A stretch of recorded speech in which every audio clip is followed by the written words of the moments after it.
que son revelados. Toda la primera interacción entre el ángel Gabriel y el profeta sallallahu alaihi wasallam está reportado en el tercer hadith que encontramos en el libro de Bukhari. Bukhari es el libro de más autenticidad en términos de hadices, lo que quiere decir que todos los hadices que están en el libro de Bukhari tienen el nivel más alto de autenticidad. Los que se consideran del nivel más auténtico son los hadices de Bukhari. Este hadith es el tercer hadith reportado en Bukhari y está reportado por Aisha. Aisha no había nacido todavía en este momento, en el momento de la primera revelación, pero ella estuvo casada con el profeta y el profeta le contó cómo fue su primera revelación. ¿Okay?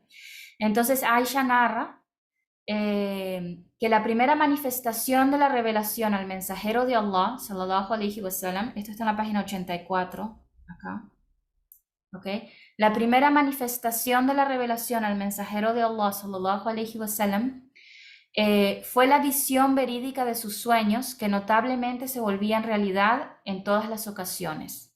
O sea, el primer indicio que el profeta tuvo de que algo le estaba pasando, de que algo estaba cambiando, es que él soñaba algo en la noche y cuando se despertaba a la mañana siguiente veía que lo que había soñado pasaba, ¿ok?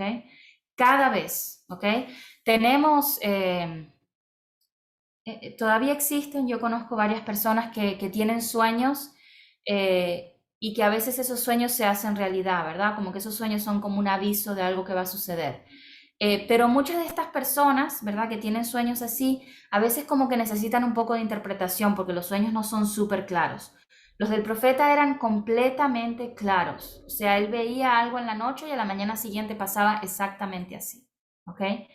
Entonces, esto fue el primer indicio de que algo estaba pasando, de que algo estaba cambiando. ¿Ok? Aisha continúa diciendo, luego comenzó a amar la soledad y solía recluirse en la cueva Hira por un determinado número de noches para dedicarse a la devoción antes de volver con su familia y buscar nuevamente provisiones para el mismo propósito. Hasta que inesperadamente le llegó la verdad cuando estaba en la cueva. Llegó el ángel Gabriel y le dijo, Iqra o lee, y él respondió, no sé leer. Contó el profeta sallallahu alaihi wasallam, entonces el ángel me tomó y me abrazó fuertemente. Luego me soltó y repitió la orden, Iqra. El profeta le dijo, yo no sé leer. Entonces me tomó nuevamente y por segunda vez me abrazó fuertemente y luego me soltó dejándome exhausto y me dijo, Iqra. Y yo contesté, yo no sé leer. Y así fue que me abrazó fuertemente por tercera vez y luego al soltar me dijo, Iqra bismi rabbika alladhi khalaq, khalaqal insana min alaq, Iqra wa rabbukal akram. Lee en el nombre de tu Señor que te ha creado al hombre de un coágulo, lee y tu Señor es el más generoso. Esto está en la Sura 96, los versos 1 al 3. ¿Okay?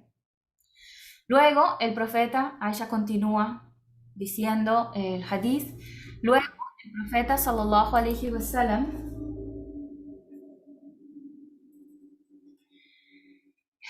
luego el profeta sallallahu alaihi wasallam repitió estas aleyas, temblaba de miedo, entonces regresó con Khadija y le dijo, Zamiluni, Zamiluni, cúbreme, cúbreme, ¿ok?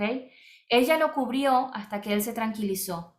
Al comentarle lo que había sucedido en la cueva, Khadija lo consoló diciendo, estamos acá, Allah nunca te humillará.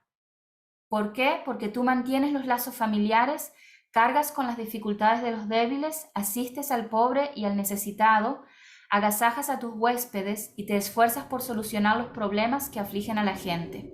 ¿Ok? O sea, el profeta tiene este encuentro con el ángel Gabriel, se asusta, no sabe lo que es, no sabe qué le está pasando. De hecho, hay otros hadices donde dice que él piensa que estaba como poseído por algo. Baja corriendo de la montaña, va a la casa de su esposa Khadija y le dice, Zamiluni, Zamiluni, cúbreme, cúbreme. Ella como que lo cubre, lo abraza, ¿verdad? A ver qué está pasando y le pregunta qué pasó. Él le cuenta y le dice, creo que he sido poseído por algo. ¿Okay? Y Khadija le dice, Allah nunca te va a humillar de esa forma. Allah nunca va a permitir que algo así te suceda. Tú mantienes los lazos familiares, tú cargas las dificultades de los débiles, asistes al pobre y al necesitado, agasajas o tratas bien a tus huéspedes y te esfuerzas por solucionar los problemas que afligen a la gente. ¿Ok? Y muchos sabios musulmanes hablan sobre esta forma como Khadija reacciona cuando el profeta sallallahu alaihi wasallam llega con este problema, ¿verdad? La forma como ella lo consuela. Y cuando saben que a veces en la comunidad, en la sociedad, una persona puede tener buena fama, pero cuando esa persona está en su casa con las puertas cerradas, puede ser un monstruo, ¿verdad? Sin embargo, cuando la familia, cuando las personas que viven con una persona son los primeros en hablar bien de esa persona, eso muestra la veracidad del carácter y de la forma de ser de esa persona, ¿verdad? Porque los que viven con alguien son quienes lo conocen. Es muy fácil tener una cara buena en público, cuando en los pocos momentos que estamos en público fuera de la casa, pero las personas que viven con nosotros, nuestros hijos, nuestro esposo, nuestros padres, nuestros hermanos, son los que de verdad nos conocen en los momentos de bien y en los momentos de mal, ¿verdad? Entonces, si las personas que viven con alguien son los primeros en decir no, porque tú eres una buena persona, esto es una gran muestra del carácter de la persona. Khadija dice, no hay forma que Allah va a permitir que algo así te pase, porque tú mantienes los lazos familiares, tratas bien a las personas, tratas bien a tus huéspedes, ayudas cuando puedes ayudar. O sea, ella lo trata de consolar diciéndole que Allah nunca va a permitir que algo malo te pase. ¿Ok? Y años después de la muerte de Khadija, el profeta estaba una vez hablando de Khadija y Aisha, los que conocen a Aisha saben que Aisha, mashallah, además de que era un poquito celosa, ¿ok? Aisha tenía, mashallah, un carácter, subhanallah. Y Aisha dice en un hadith, nunca me sentí celosa de nadie, de ninguna de las esposas del profeta, excepto de Khadija. Y Aisha no estuvo casada con el profeta al mismo tiempo que Khadija. Khadija ya había muerto, ¿ok? Pero Aisha dice, de la única esposa de la que me sentí celosa fue de Khadija, ¿ok? ¿Por qué? Porque el profeta siempre hablaba bien de ella. Y Aisha dice, una vez el profeta estaba hablando de ella y yo le dije, ¿para qué te preocupas por esa vieja arrugada cuando Allah te ha dado una esposa joven y bonita? O sea, como diciendo, olvídate ya de Khadija, que era una mujer vieja, mira qué linda la esposa que Allah te dio ahora, como refiriéndose a ella. Y el profeta le dijo, jamás, Allah no me ha dado nada mejor que Khadija, porque Khadija me consoló cuando nadie más me pudo consolar. Y se refiere precisamente a este momento, cuando él estaba en ese momento de desesperación, de preocupación, como Khadija lo consuela. ¿Okay? Khadija es, mashallah, un ejemplo para cualquier esposa. ¿Ok? Porque ¿cuántas mujeres no podrían haber dicho, ay, qué cosa más fea, no, no me hables de eso, no, ni lo menciones? No, Khadija, fíjense, primero lo consuela y fíjense lo que hace después. El hadith continúa diciendo, partieron entonces a ver a un primo de Khadija llamado Waraka ibn Naufal, que había abrazado el cristianismo en el período pagano y solía transcribir la Torah en hebreo y había puesto por escrito varias partes del Evangelio en hebreo. Waraka ibn Naufal se considera que aceptó eso del cristianismo unitario, la creencia en un solo Dios. ¿Okay? Y él era un primo de Khadija. ¿Okay? Él solía escribir la Torah en hebreo, o sea que a pesar de ser árabe, él sabía leer, escribir, hablar hebreo. ¿Okay? Y también el Evangelio, o sea, no solo el Antiguo Testamento, sino el Nuevo Testamento también los escribía en hebreo. ¿Okay? Era un sabio anciano y ciego. Khadija le dijo, primo mío, escucha a tu sobrino, o sea, a el profeta, sallallahu alaihi wasallam. Waraka le preguntó, sobrino mío, ¿qué fue lo que viste? El mensajero de Allah, sallallahu alaihi wasallam, le contó cuánto le había pasado. Waraka dijo, ese es el Namuz, o el ángel que desciende con la revelación divina, que Allah subhanahu wa ta'ala envió anteriormente a Moisés alayhi salam. Desearía ser joven y vivir para estar en el momento que tu pueblo te expulse. Muhammad sallallahu alaihi wasallam preguntó, ¿acaso me van a expulsar? Waraka respondió afirmativamente y dijo, Todo aquel que trajo algo similar a lo tuyo fue tratado con hostilidad, y si yo alcanzo a estar vivo ese día, te brindaré todo mi apoyo. A los pocos días, Waraka murió y la revelación se interrumpió. ¿Okay? Entonces, Jadilla no solamente lo consuela, sino que busca una solución. Piensa, conocemos a alguien que tiene conocimiento del Dios uno, y fíjense cómo Jadilla lo puede haber llevado con cualquier otra persona. Pero Jadilla lo lleva donde la única persona que ellos conocen que cree en un solo Dios. ¿Ok? O sea que se muestra que ya desde antes de ellos ser musulmanes oficialmente, tenían cierto apego a esto de la creencia en un solo Dios y no a creer en ídolos, ¿verdad? Jadilla lo lleva donde Waraka. Waraka le dice, después de escuchar, esto suena como que es el ángel Gabriel que vino donde ti. Y le dijo, te van a expulsar de la ciudad, ojalá yo fuera joven y fuerte para poder ayudarte. Pero pocos días después Waraka muere, y dice, la revelación se interrumpió por un tiempo. ¿Okay? Los sabios musulmanes hablan sobre por qué se interrumpió la revelación, después de que la revelación empezó, por qué se interrumpió por un tiempo. ¿Okay? Algunas personas dicen era una forma de darle tranquilidad al corazón del profeta, porque fue una sorpresa fuerte la primera vez. Otros sabios musulmanes dicen era una forma de crearle como ansias por volver a tener otra revelación. Porque hay incluso algunos hadices que dicen que el profeta continuaba yendo a la cueva. Después de que se tranquilizó por la primera experiencia, él continuó yendo a la cueva, como buscando a ver si podía volver a encontrarse con ese ángel con el que se encontró antes, ¿verdad? O sea que él estaba como, pasó un tiempo en el que estaba ansiando volver a tener un encuentro con el ángel. ¿Okay? Sobre esto, sobre cuánto duró el tiempo de la interrupción, hay muchas personas dicen que duró 2 o 3 años. Acá mismo el sheikh dice, esto no es lo correcto. Pensar que fueron 2 o 3 años es demasiado tiempo, a pesar de que algunas personas, algunos sabios del pasado han dicho 2 o 3 años. Hay diferentes opiniones. Algunos sabios dicen pasaron unos días nada más, otros sabios dicen pasaron 2 o 3 meses. Pero la idea de que pasaron 2 o 3 años no es la más popular. ¿Okay? O sea, dice es popular, pero no es la correcta. ¿Okay? Dice, en ese entonces el profeta sallallahu alaihi wasallam se encontraba sumido en una especie de depresión acompañada de asombro y perplejidad. En el capítulo de los sueños, Al-Bukhari registró que la inspiración divina se suspendió por un tiempo y el profeta sallallahu alaihi wasallam entristeció y en reiteradas ocasiones sentía el impulso de arrojarse desde lo alto de una elevada montaña, y cada vez que llegaba a la cima aparecía el ángel Gabriel y le decía, oh Muhammad, ciertamente tú eres el mensajero de Allah. Entonces él tranquilizaba su corazón y regresaba a su casa. O sea, vemos que el profeta entra como en un momento como de preocupación, de pensar me estoy volviendo loco, ¿qué está pasando? ¿Verdad? Y está como a punto de tirarse de la montaña y el ángel Gabriel le dice, no, tú eres un mensajero de Dios y yo soy Gabriel. ¿Ok? Y eso también le empieza a crear entonces al profeta esa ansiedad por volver a tener otra revelación. ¿Ok? Bien, la segunda vez que el ángel Gabriel desciende con revelación, Ibn Hajar dice, la pausa de la revelación fue de unos pocos días para aliviar al mensajero de Allah del miedo que experimentó y para que anhelara recibir la revelación. Cuando las sombras de la perplejidad se desvanecieron, las banderas de la verdad se enaltecieron, el mensajero de Allah, con seguridad de que había sido designado como mensajero de Allah, el más grandioso Señor.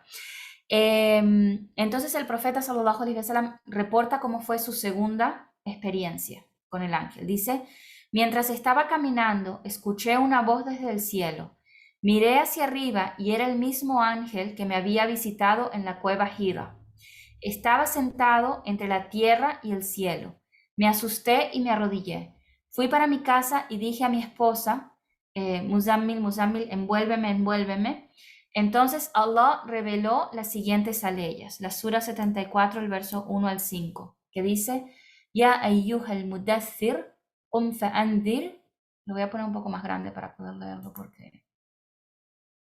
Sura Mudaththir, que es la sura 74, ¿ok?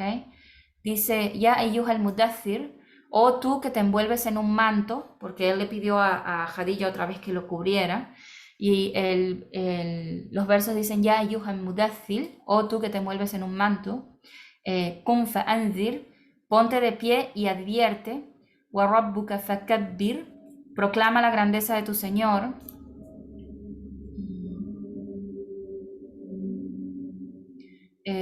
wa thiyabaka fatahhir, purifica tus vestimentas, warrujza wahjur, apártate de la idolatría, wala tamnun tastakthir, y no te desesperes y no des algo esperando cosas a cambio. Wali rabbika fasbir, sé paciente de tu Señor. Fa idha nukira fin nakur, cuando se sople la trompeta en el día del juicio, pero ten en cuenta que cuando se sople la trompeta en el día del juicio, فَذَلِكَ يَوْمَئِذٍ يَوْمَ عَسِيرٌ, ese será un día difícil. Entonces, básicamente, el primer verso, estos segundos versos que se le revelan al profeta, le están diciendo ahora que se pare y empiece a actuar, ¿ok? Y los sabios musulmanes hablan un poquito sobre esto, como los primeros versos eran Iqra, lee, infórmate, aprende, obtiene conocimiento. Iqra bismi rabbika alladhi khalaq, lee en el nombre de tu Señor que te ha creado. O sea, los primeros versos son como creando conciencia al profeta de empezar a aprender lo correcto, ¿verdad? Empezar a aprender en el nombre de su Señor, ¿verdad? Los segundos versos, varios sabios musulmanes dicen, son la acción. Primero va el conocimiento, luego va la acción, ¿ok? Después que ya el profeta está empezando a adquirir conocimiento, entonces dice, ponte de pie y advierte, ¿ok? Proclama la grandeza de tu Señor y purifica tus vestimentas, ¿ok? Apártate de la idolatría y ten paciencia, ¿ok? Entonces, apártate de la idolatría, no hagas favores esperando una recompensa, o sea, no hagas algo esperando que te lo paguen para atrás, y ten paciencia, ¿ok? Estos son los primeros consejos y esto es como un llamado a acción. Los primeros versos son, adquiere conocimiento. Los segundos versos son, ahora que ya estás adquiriendo el conocimiento, viene la acción. Y los sabios musulmanes hablan mucho sobre esto. Acción sin conocimiento en el Islam no es aceptado, ¿ok? O sea, una mujer que se pone el velo porque está siendo forzada a ponerse el velo, pero no porque ella entiende las bendiciones de ponerse el velo, no cuenta en el Islam, ¿verdad?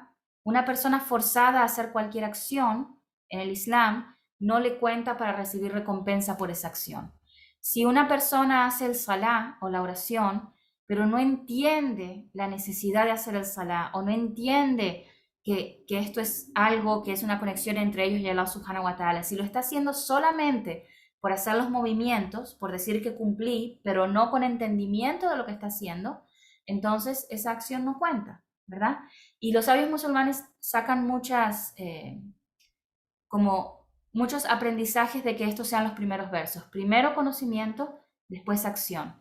Por eso, cuando hay un nuevo musulmán, siempre le decimos, no se preocupen tanto por las acciones al principio, no se preocupen por el halal y el haram. Primero concéntrense en obtener el conocimiento, aprender quién es Allah, aprender qué dice el Islam, aprender qué es el paraíso y el infierno, qué es la próxima vida. Cuando vamos obteniendo conocimiento, las acciones empiezan a tomar forma y empiezan a tomar sentido. Pero si hacemos acciones sin conocimiento, no tienen el mismo valor, ¿ok? Y estos versos son bastante importantes. Fíjense que habla además de empezar a purificar las vestimentas. O sea, tus vestimentas deben estar purificadas cuando proclamas la grandeza de tu Señor. Y eso es algo que hacemos antes de cada salá, ¿verdad? Apártate de la idolatría, o sea, cualquier cosa que tenga que ver con la idolatría, ni te acerques a eso, ¿ok?